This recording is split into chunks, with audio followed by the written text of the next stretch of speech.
Hello bachcho, let's see this question. So this question says the length and breadth of a rectangle are 5.7 plus minus 0.1 centimeter and 3.4 plus minus 0.2 centimeter. The area of rectangle with error limits is approximately. तो हमें area find करना है, area with error find करना है rectangle का। तो बच्चों rectangle का जो एरिया होता है पहली चीज तो वो हो जाता है L into B, length into breadth हो जाता है। अब बच्चों हमें लेंथ किस तरीके से गिवन है, लेंथ हमें गिवन है L plus minus delta L के फॉर्म में गिवन है, जो कि गिवन है हमें 5.7 प्लस माइनस 0.1 सेंटीमीटर। सिमिलरली बच्चों हमें बी गिवन है, बी प्लस डेल्टा बी के फॉर्म में गिवन है प्लस माइनस, तो ये भी हमें कितना गिवन है 3.4 प्लस माइनस 0.2 सेंटीमीटर, इस तरीके से गिवन है।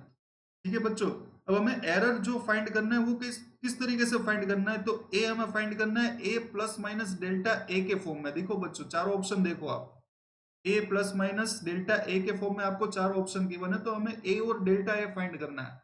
तो पहली चीज तो बच्चों की ए हम कैसे फाइंड आउट करेंगे, ए फाइंड करेंगे सिंपली एल इंटू बी से, जो नॉर्मली हम एरिया फाइंड आउट करते हैं। एल कितना है बच्चों 5.7, और सॉरी यहाँ पे मल्टीप्लाई आएगा, मल्टीप्लाई कितना होगा 3.4। ठीक है बच्चों, तो 5.7 मल्टीप्लाइड बाई 3.4 अगर हम करेंगे तो हमारा आंसर निकल के आएगा 19.38 सेंटीमीटर स्क्वायर। ये हो गया हमारा एरिया। अब बच्चों यहाँ पे हमें सिग्निफिकेंट डिजिट्स या सिग्निफिकेंट नंबर्स का जो यूज करना है, तो जब हम मल्टीप्लीकेशन करते हैं तो हम देखते हैं दोनों में सिग्निफिकेंट फिगर्स कितने हैं। इसमें दो है 5 और 7, तो इसमें दो सिग्निफिकेंट फिगर्स है, इसमें भी 3 और 4 दो सिग्निफिकेंट फिगर है। तो इन दोनों में से जो मिनिमम सिग्निफिकेंट फिगर होंगे वही आंसर में आएगा। तो मिनिमम दोनों में दो है, तो आंसर में भी दो ही सिग्निफिकेंट फिगर्स आएंगे। तो देखो बच्चों यहाँ पे आप देख सकते हो कि इसमें टोटल चार सिग्निफिकेंट फिगर्स है 1, 9, 3 एंड 8।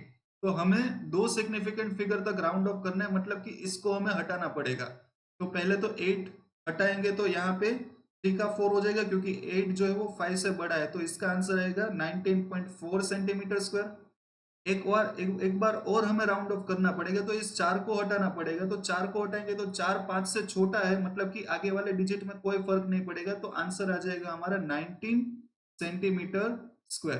देखो बच्चों 19.0 मत लिखना, क्योंकि वो आपका एक सिग्निफिकेंट एरर बढ़ा सकता है। तो यहां से हमें अपना आंसर डी दिख जाता है कि डी ही आएगा, पर सी को लिखने की गलती आप मत करना। ठीक है बच्चों, अब हमें फाइंड करना है डेल्टा ए क्या होगा, क्योंकि हमें फॉर्मूला पता है A is equal to L into B. तो जब भी मल्टीप्लाई होता है तो हम क्या निकालते हैं, रिलेटिव एरर निकालते हैं।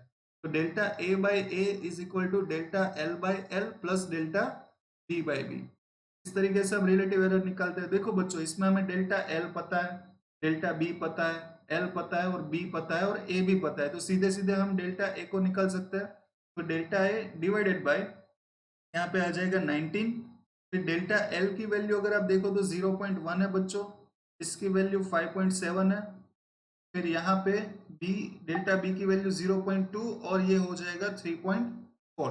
ठीक है बच्चों, इसको आप सोल्व करोगे, इसको सोल्व करोगे, दोनों को ऐड करोगे और ऐड के साथ 19 को मल्टीप्लाई करोगे, तो आपका जो डेल्टा ए का आंसर है वो आ जाएगा 1.5 सेंटीमीटर स्क्वायर। ठीक है बच्चों, आप कैलकुलेटर में सोल्व करके भी देख सकते हो, इसका आंसर कुछ इस तरीके से आपको निकलते आए आता हुआ देखेगा। ठीक है बच्चों, अगर हम फिर से इसको डिटेल में सोल्व करना चाहिए तो भी हम कर सकते हैं, जैसे 0.1 डिवाइडेड बाय 5.7, 0.1 डिवाइडेड बाय 5.7 बच्चों, इसका आंसर आ रहा है हमारा 0.017। ठीक है, फिर यहाँ पे देखते हैं बच्चों 0.2 डिवाइडेड बाय 3.4, तो इसका आंसर आ रहा है बच्चों हमारा 0.0588। ठीक है, इसको हम ऐड करेंगे और 19 के साथ मल्टीप्लाई कर देंगे, दोनों को हम ऐड करेंगे और 19 के साथ मल्टीप्लाई कर देंगे, तो देखते हैं बच्चों कि हमारा आंसर क्या आता है। तो मैं आपको कैलकुलेट करके बताता हूँ कि इसका आंसर आपका क्या निकल के आएगा। तो बच्चों इसका जो आंसर निकल के आता है आपका वो आता है 1.446, ये आपका आंसर निकल गया था। तो बच्चों इसको दो डिजिट तक आप राउंड ऑफ करोगे तो इसका आंसर 1.5 नहीं आएगा क्या। ठीक है, तो वही तो आपको ऑप्शन में दिया हुआ है। तो आई होप कि बच्चों आप ये क्वेश्चन समझ गए होंगे। तो आपका आंसर आ रहा है option number D. Thank you so much.